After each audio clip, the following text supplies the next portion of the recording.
নমস্কাৰ বন্ধু বান্ধৱীসকল, আপোনালোক সকলোকে মোৰ চেনেললৈ স্বাগতম জনাইছোঁ। আজি মই আপোনালোকক মোৰ পিটুনিয়া ফুলৰ টাবকেইটা মই কিমান ধুনীয়াকৈ ফুল ফুলাইছোঁ তাকে আপোনালোকৰ লগত শ্বেয়াৰ কৰিম। ভিডিঅ'টো সম্পূৰ্ণকৈ চাবচোন। ফুলৰ পুলি যেতিয়া মই নাৰ্চাৰীৰ পৰা আনিছিলোঁ আৰু টাবত যেতিয়া প্ৰতিস্থাপন কৰিছিলোঁ তেতিয়া মই আপোনালোকক ভিডিঅ' কৰি দেখুৱাইছিলোঁ।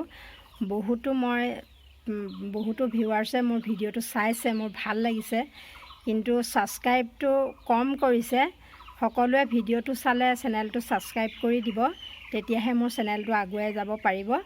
সেইবাবে আপোনালোকক অনুৰোধ কৰিছোঁ, চেনেলটো ভিডিঅ'টো চাওঁতে ছাবস্ক্ৰাইব কৰি দিব। এয়া দেখিছেনে মোৰ পিটুনিয়া ফুলৰ টাবকেইটা। এয়া ইমান ধুনীয়াকৈ ইমান ধুনীয়া কালাৰ দেখিছেনে। এয়া ভগৱানৰ সৃষ্টিৰাজিক সঁচাকৈ ধন্যবাদ নজনাই নোৱাৰোঁ। এইজোপা দেখিছেনে, এইটো ফুল কেনেকুৱা ধুনীয়া কালাৰত হৈছে দেখিছেনে। এইটো ৰঙা, ইয়াত অকল এক কালাৰেই ফুলিছে। এইটো বেঙুনীয়া কালাৰ, ইয়াত দেখিছেনে বেঙুনীয়া কালাৰ। গছজোপা বহুত বেছি ওখ হৈ যায়, কিন্তু এইবিলাক ইমান বেছি ওখ নহয়, জোপোহা হয় আৰু চাপৰতে ফুল ফুলে। এনেকৈ মই ফুলাইছোঁ।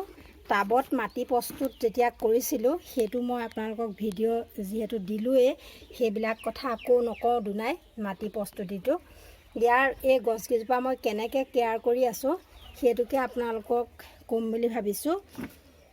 ইয়াত মই প্ৰথম ৰুওঁতেই মই যেতিয়া পুলিকেইটা টাবত প্ৰতিস্থাপন কৰিছিলোঁ তেতিয়াই মই শুকান গোবৰ, বালি এনেকৈ দি দিছিলোঁ। শুকান গোবৰ দি দিছোঁ আৰু মই বেলেগ সাৰ দিয়া নাই, অকল শুকান গোবৰেই দিছিলোঁ। তেতিয়া আপোনালোকে কেঁচু সাৰো দিব পাৰে, যদি আপোনালোকৰ লগত এভেইলেবল থাকে তেতিয়া আপোনালোকে কেঁচু সাৰো দিব পাৰে। মোৰ যিহেতু কেঁচু সাৰ এতিয়ালৈকে হোৱাই নাই, সেইবাবে মই গোবৰ সাৰেই দিছোঁ। দি পেলাই মই এই পুলিকেইটা ৰুইছিলোঁ। তাৰপিছত এবাৰ আকৌ মই শুকান গোবৰ এনেকৈ গুৰিকেইটাত অকণমান বালি চহীয়া মাটি মিলাই পেলাই মই এনেকৈ গুৰিকেইটাত দি দিছিলোঁ। তাৰপৰা দি পেলাই ইয়াত কোনো ধৰণৰ ৰাসায়নিক সাৰ মই ব্যৱহাৰ কৰা নাই। ইয়াত মই অৰ্গেনিক সাৰেই দি আছোঁ। অৰ্গেনিক সাৰতে ইমান ফুল ফুলিছে দেখিছেনে। সদায় একেটা জোখতে ফুল ফুলিয়ে থাকে। এইবিলাক বুঢ়া হৈ ফুলপাহ যেতিয়া অলপ শুকাই যায় তেতিয়া মই ছিঙি দিওঁ, কিন্তু এইখিনি মই ছিঙি দিয়া নাই, যিহেতুকে ইয়াৰ পৰা মই বীজ সংৰক্ষণ কৰিম বুলি ভাবিছোঁ। অহা বছৰ নাৰ্চাৰীৰ পৰা নিকিনাকৈ মই নিজেই পুলি প্ৰস্তুত কৰিম বুলি চেষ্টা কৰিছোঁ। কি হয় নাজানো আৰু, যিহেতু মই অনলাইনত যোৱাবাৰ মই এপাকেট গুটি অৰ্ডাৰ কৰি আনিছিলোঁ, কিন্তু মই পুলি গজাব নোৱাৰিলোঁ। সেইবাবে ভাবিলোঁ এইবাৰ নিজেই চেষ্টা কৰোঁচোন। সেই বুলি ভাবি পেলাই মই নিজেই চেষ্টা কৰিবলৈ এনেকৈ বুঢ়া হ'বলৈ দিছোঁ। এইকেইজোপা যিহেতু ডিচেম্বৰ মাহৰ পৰা ফুলি আছে, ডিচেম্বৰ মাহৰ পৰা এতিয়া এই মাৰ্চ মাহ পালেহি, আজিলৈকে সমানেই ফুলিয়ে আছে দেখিছেনে বেঙুনীয়া কেইজোপা। কিন্তু এইকেইজোপা মই ইয়াত বেঙুনীয়া 3জোপা আছে, আৰু এইকেইজোপা মই অৱশ্যে দেৰিকৈ আনিছিলোঁ পুলি। তাৰপৰা দেৰিকৈ অনাৰ কাৰণে মোৰ এইকেইজোপা ফুল দেৰিকৈ ফুলিছে, কিন্তু হ'লেও বহুত ফুল ফুলিছে এতিয়া। আৰু পানী দিয়াৰ ক্ষেত্ৰত মই অকল ৰাতিপুৱা পানী দিওঁ। এতিয়া যিহেতু ৰ'দটো বহুত বেছি চোকা হৈছে, সেইবাবে পানীটো অকণমান বেছিকৈ দিব লগা হৈছে।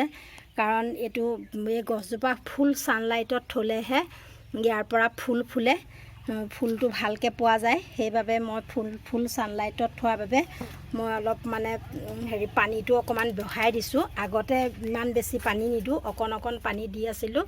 আৰু বেলেগ সাৰ মই একো দিয়া নাই। আকৌ মাজতে মই লিকুইড ফাৰ্টিলাইজাৰ, মই যিটো ঘৰত বনাওঁ, কেইখন কলৰ বাকলি, পিঁয়াজৰ বাকলি, আলুৰ বাকলি এইবোৰ তিয়াই যে মই আগৰ ভিডিঅ'ত কৈয়ে থাকোঁ, মই সেইটো সাৰ মই ঘৰতে প্ৰস্তুত কৰি তাৰো মই সপ্তাহ 10 দিনৰ মূৰে এনেকৈ টাবকেইটা গুৰিটো দি থাকোঁ। তেনেকৈয়ে মই কেয়াৰ কৰিছোঁ। এক্সট্ৰা কেয়াৰ মই একো লোৱা নাই। ইয়াত কোনো ধৰণৰ ৰাসায়নিক সাৰ দিয়া নাই, যিহেতুকে মই ইয়াৰ পৰা মই ৰাসায়নিক সাৰটো যিহেতু মই ইউজ নকৰোঁৱেই, সেইবাবে ভাবিলোঁ এনেকৈ ফুলকেইজোপা ফুলাবলৈ মই সক্ষম হৈছোঁ দেখিছেনে। আৰু বহুত কিবা কিবি ফুল আছে। এয়া দেখিছেনে, এইখিনি মোৰ এয়া কালাঞ্চু ফুলি আছে, এয়া ডাইনথাছ, এনেকৈ এয়া বেগনভেলিয়া, এয়া ছেকেণ্ডবাৰৰ বাবে ফুলিছে। এয়া দেখিছেনে, এয়া প্ৰথমবাৰ ফুলি গ'ল গছজোপাত, ছেকেণ্ডবাৰৰ বাবে ফুলিছে। আৰু কেইজোপামান আছে, সেইকেইজোপাত এতিয়ালৈকে ফুল অহা নাই। এনেকৈয়ে মই ফুল ফুলাইছোঁ, তাকে আপোনালোকৰ লগত ভিডিঅ'টো শ্বেয়াৰ কৰিলোঁ। এয়া ডালিয়া দেখিছেনে, ডালিয়া ফুলিছে এয়া এনেকৈ মই পুলিকেইটা যিহেতু মই ৰুওঁতে আপোনালোকক দেখুৱাইছিলোঁ, সেইবাবে ভিডিঅ'টো আকৌ এবাৰ কৰি নেদেখুৱালে, ফুলি থকা নেদেখুৱালে মোৰ মনটো ভাল নালাগিব বুলি বনাই পেলাই দেখুৱালোঁ। ভিডিঅ'টো ভাল লাগিলে লাইক কৰিব, কমেণ্ট কৰিব, শ্বেয়াৰ কৰিব আৰু চেনেলটো ছাবস্ক্ৰাইব কৰিবলৈ নেপাহৰিব। ভিডিঅ'টো চাওঁতে সকলোৱে চেনেলটো ছাবস্ক্ৰাইব কৰি থৈ যাব প্লিজ, তেতিয়াহে মোৰ চেনেলটো আগুৱাই যাব। ধন্যবাদ।